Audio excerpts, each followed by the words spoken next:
Well, today is the launch of this fantastic exhibition in the National Library in Kildare Street that is giving an insight to, I suppose, events in the run-up to, during and in the aftermath of the great Dublin Lockout of 1913. The Ireland of 1913 that comes to life in this exhibition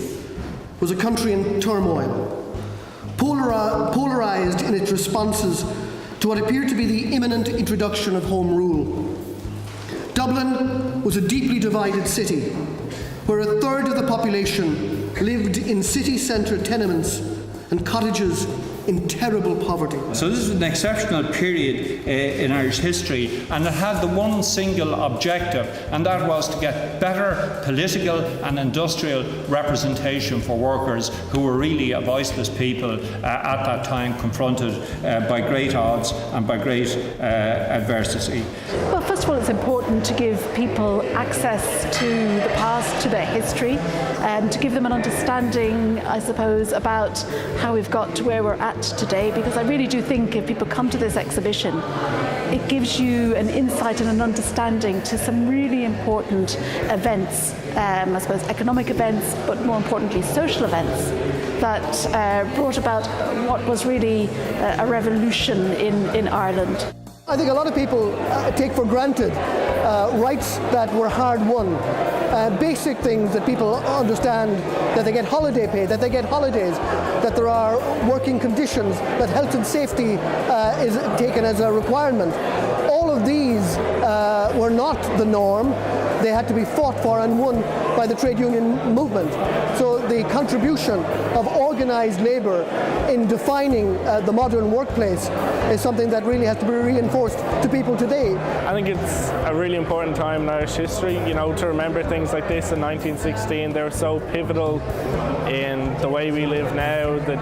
changes that happened in the country, So I think it's really important to remember what was so great about them and why they're important,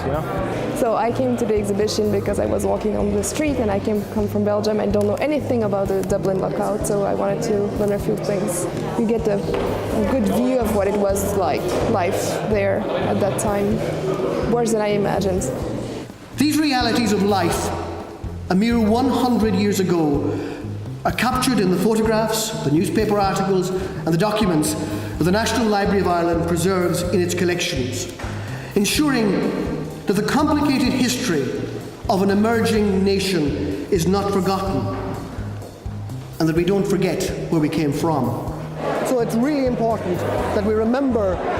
the sacrifices, the suffering, the contributions that had moulded a better Ireland that we have today, and all that was contributed by so many people to achieving that objective. The exhibition is open to everyone, so it's open to the public, and what's great about it is you just have to walk off the street into that door and you're in the exhibition. But also it's accessible to those people who can't make it to Kildare Street because it's online, so it's something that people can get information about by just sitting at their computer, and they can get a look at this exhibition, but also many of the very rich resources that are not on display and are only available online are there at the touch of a button.